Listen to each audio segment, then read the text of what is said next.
Commission ప్రశ్నలకు సమాధానం చెప్పా, అన్ని ఆధారాలు అందించా. కాళేశ్వరం కమిషన్ విచారణపై హరీష్ రావు. ఢిల్లీలో సీఎం రేవంత్ హైకమాండ్ పెద్దలతో భేటీ, కొత్త మంత్రుల శాఖలపై చర్చ.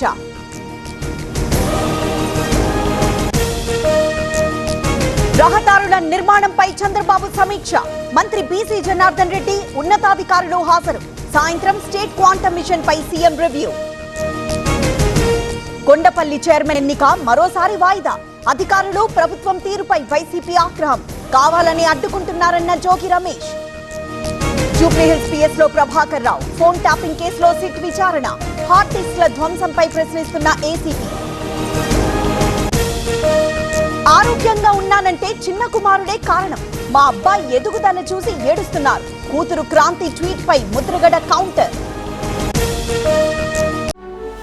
ఓఎసిస్ జనని యాత్ర తెలుగు రాష్ట్రాలలో మొట్టమొదటిసారిగా మొబైల్ ఫర్టిలిటీ క్యాంప్. అమరావతి మహిళలపై అనుచిత వ్యాఖ్యలు, journalist Kommineni Srinivasarao arrest, sorry చెబితే సరిపోతుందన్న సజ్జల.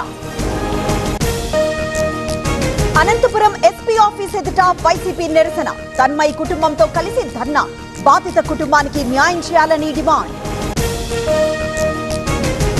బస్ పాస్ రేట్లను పెంచిన తెలంగాణ ఆర్టీసీ, 20% పైగా పెంపు, నేటి నుంచే అమల్లోకి. పోలవరం పూర్తయ్యాకే బనకచర్ల మొదలు పెట్టాలి, అమరావతికి మరో 40 ఎకరాలు ఎందుకు? కూటమి హామీల్లో ఒక్కటి అమలు కాలేదన్న హర్షకుమార్. కూర్మన్నపాలెంలో స్టీల్ ప్లాంట్ కార్మికుల నిరసన, అనుమతి నిరాకరించిన పోలీసులు, దీక్షా శిబిరంలో కొనసాగుతున్న నిరసన. ఖర్గే కేసీ వేణుగోపాల్ ను కలిసిన వివేక్, హైకమాండ్ కు కృతజ్ఞతలు చెప్పిన మంత్రి, పార్టీని బలోపేతం చేయాలని అధిష్టానం సూచన.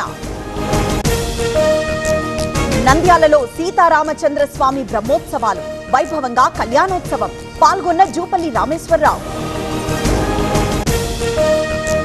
సంగారెడ్డి రామ మందిరంలో భజన, డోలకు వాయించిన జగ్గారెడ్డి, భక్తి పార్వస్యంలో మునిగిపోయిన మాజీ ఎమ్మెల్యే.